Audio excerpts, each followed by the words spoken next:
Today's gospel is of a topicality that has probably not existed for a long time, except perhaps in the mission countries when they were still such, instead of being confirmed in their terrible errors by the Summus Pontifex.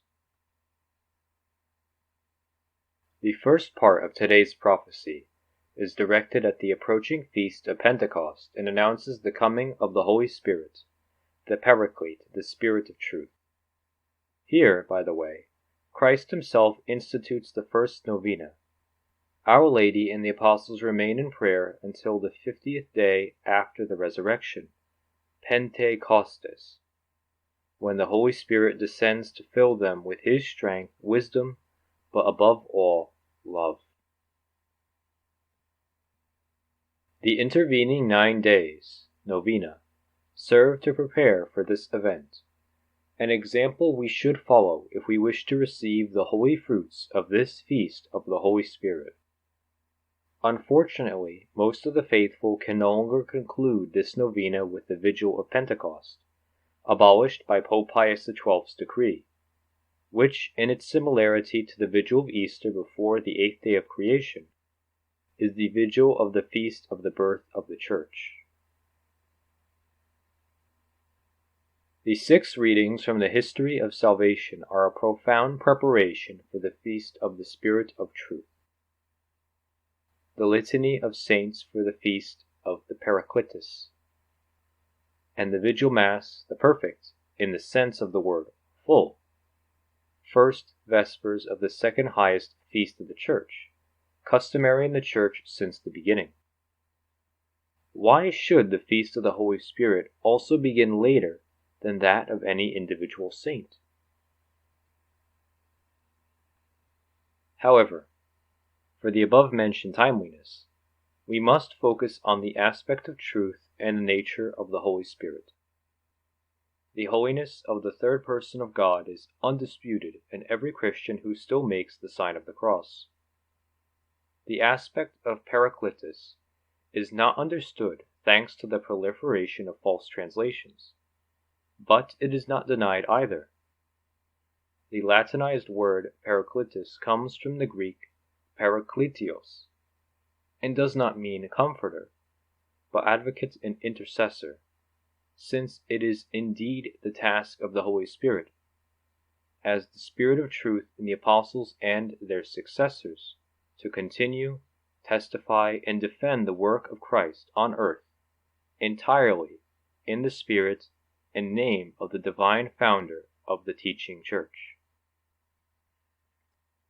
On this last point, however, the Conciliar Church makes a mockery of the third person of God when it says, quote, "The one and only Church of Christ subsists in the Catholic Church. This does not exclude the fact that outside its fabric are to be found manifold elements of sanctification and truth." End quote. Lumen Gentium 8. In number 15, this shameful document ascribes to heretics and schismatics, quote unquote, a true union in the Holy Spirit, which is obviously meant to imply that partial truths can also make one blessed. But this is a mockery of the Holy Spirit, who, as the messenger of Christ, also proceeds from the Son. This truth of the Filioque, which is prayed in the Creed every Sunday and more often, characteristically does not appear in the allegedly so Catholic Creed of the people of God of Pope Paul VI, and must not be emphasized in today's ecumenical attitude, as some recent documents of the Conciliar Church, e.g. the Treaty of Bellamond, underline. This messenger of God, then, who also proceeds from Christ, John chapter 14, verse 16, chapter 15, verse 26, chapter 16, verse 7, chapter 13, and is his own Spirit, Romans chapter 8, verse 9, Galatians chapter 4, verse 6, Philippians chapter 1, verse 19. must indeed confirm the teaching of Christ and can never contradict it. And now the Lutherans who deny the priesthood, the Holy Mass, etc., and the Russian Orthodox who deny the primacy of the Pope and all councils after the 4th or 7th, etc., are supposed to have, quote-unquote, a true union in the Holy Spirit with the one true Church? Either there really is no absolute truth, or the Second Vatican Council was not an ecumenical one, because such nonsense cannot even be in the ordinary magisterium. The Holy Spirit is not a power cable with heretics, but the Spirit of truth, from which no iota of unum may be taken. Christ sends to the apostles the Spirit of truth, his advocate, therefore, and not the Comforter, and he warns them, because most of the people could not stand the truth, since the original sin. Quote, I have told you this so that you will not take offense. They will expel you from the synagogues. Indeed, the hour is coming when everyone who kills you will think he is doing God a service. This they will do to you, because they know neither the Father nor me. End quote. How frighteningly true this is today. At that time it was the Pharisees. Today it is the bishops who expel from the synagogue one who holds to the truth. Literally, this is true today. Synagogue means assembly. No matter if the new Mass of Paul VI is valid or not, the sacrilege takes place. If it is valid, then through communion on the hand and hosts trampled on the floor after countless quote-unquote Eucharistic celebrations. If it is not valid, then through mock celebrations. Therefore, what takes place on Sunday in most churches today is a gathering of well-behaved Catholics who don't know any better, lukewarm Catholics who don't care, and a fair number of liberals, leftists, blasphemers, and busybodies who aren't Catholic anyway. In these quote-unquote synagogues, everything is allowed, from the dance of naked girls around the altar, Zug, to the laid breakfast table for the first communicants, Chart.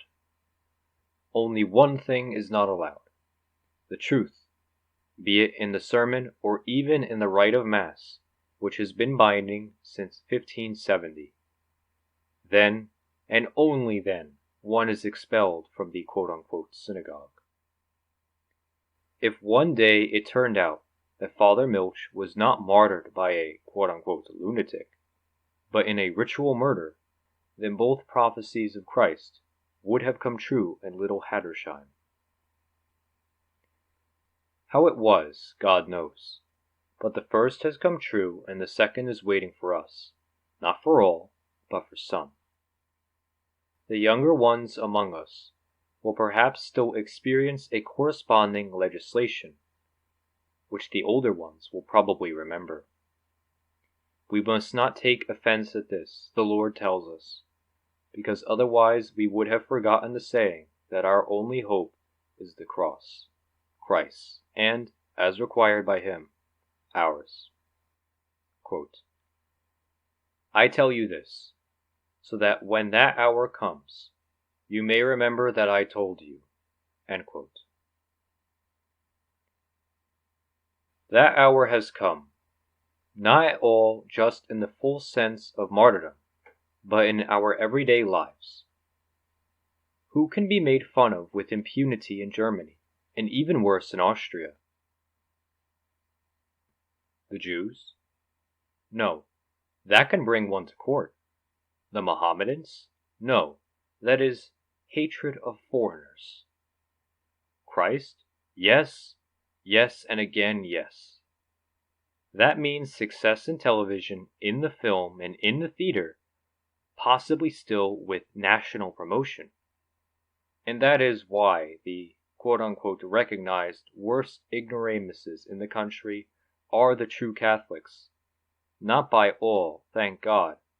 Not even by all newspapers, but in general. The hour has come and Christ has said it, but this is His way we have to go, the cross that unlocks heaven. Let's think about what a disaster it is when we lose our house keys. We have to love the key to the kingdom of heaven 1,000 times more. Ave crux spes unica. Only in this cross can our love be real. Whoever loves Christ must carry the cross.